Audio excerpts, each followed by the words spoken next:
Hey guys, it's Wingy here and welcome to a brand new Doctor Who video. Now today I'm going to be talking about the Peter Cushing movies, specifically, are they canon? Now obviously this has been a debate for a long time whether or not these movies are in fact canon and part of the lore within the TV show. And for me, I'm going to look at both sides. I do have an opinion on this myself, but I am going to look at both sides of the argument. So in case you didn't know, the Peter Cushing movies were released back in 1965 and 66, I think. And the movies are great. I will probably review them at some point on my channel in the future. I don't know when, probably in the next few months or over the next few months I'll look at them. But to the argument at hand. Now the initial reaction is to say, well, no, they're not canon. One of the main reasons for this is because they are essentially two movie versions of two already pre-existing Dalek stories, the Daleks and the Dalek Invasion of Earth. Admittedly, they are a more condensed and focused version of those two TV stories, but they are pretty much the same. Not only that, when these films were both made and released, the idea and concept of regeneration just wasn't even a thing. Peter Cushing's portrayal is fairly similar to William Hartnell's in one respect. The other argument, of course, is that in these movies he is not called the Doctor, he is called Doctor Who. This is another point of contention for Doctor Who fans, whether or not he's called the Doctor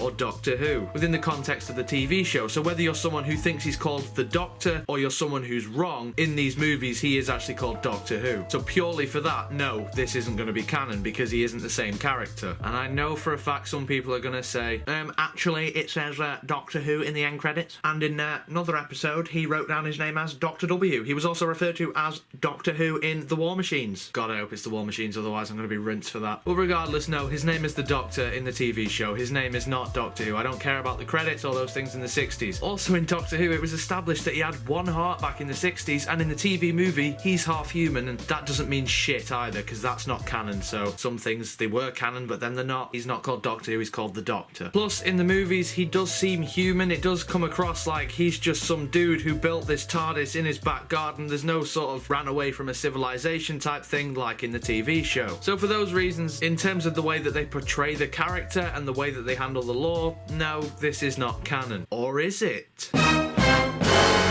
Well, there's some arguments, and to be honest, there's two arguments, and I like them both. I prefer one more than the other, but they are still both pretty good. The first theory as to why this could actually be canon came from Peter Cushing himself, I believe. Peter Cushing's theory was that the celestial toy maker would sort of kidnap the Doctor at a future incarnation, so this one is not one that we have seen yet, erase all of his memories, and then for one of his sick little fun games, force the Doctor to go on some of his previous adventures, and let him go with his granddaughter Susan, who for some reason is not Carol Ann Ford. But either way, it's a fun theory that this is actually a canon story and the Celestial Toymaker has done all of this. Again, there are some holes in this. I want to like this theory more than I do, purely because it's Peter Cushing that said this. But like I said before, regeneration isn't even a thing when these movies were made, so it's a nice afterthought. But when they were making these, they were probably making them with the intention of, this is a remake of two previous TV stories that we've already seen. And the other theory comes from Stephen Moffat. I'm gonna be honest, I like this theory the most, and it's the one that I go with. In Day of the Doctor, when Kate Stewart takes Clara into the Black Archive, she says a line along the lines of, "Oh, the Americans, you've seen their movies." I know that's not the exact line, but it's something like that. Originally, they were trying to get the rights to the posters of those movies, so when Kate Stewart says that line, we would see both posters for those two movies. The idea being that once Ian and Barbara had left the TARDIS, they went and sold their story about the Doctor and their adventures to a film company who then proceeded to make these two films, therefore making these movies canon, but as actual movies in the Doctor Who universe. The reason why I like this theory is because it's the most realistic, and given the things that are said and done in those movies, it is the most logical thing. The Doctor has made a lot of noise over the years, with various different events occurring on Earth and various different companions of his being from Earth. When they return, some of them might think, yeah, do you know what, we'll sell our story. Wow, I actually agreed with a Moffat decision. Then again, it was back in 2013, so me and him were very different back then. So yes, there are arguments for and there are arguments against, but for me personally, like I say, I'm going to go with the Moffat theory. I like that one the best. It makes them canon, but not canon at the same time. But what it does is not really mess up with Doctor Who lore at the same time, which is what I like. Doctor Who lore is a fucking nightmare to deal with sometimes. Let me know what you guys think though. Do you like the theories that I said in this video? Do you have your own theories? Would you say that the Peter Cushing movies are canon, or are they not canon? Regardless of your thoughts on this, let me know in the comments below. If you enjoyed this video, video, make sure you leave a like on it. And if you want to see more Doctor Who related content on my channel, then make sure you subscribe, and if you do, I would love you forever. But until next time guys, you take care of yourselves. Goodbye.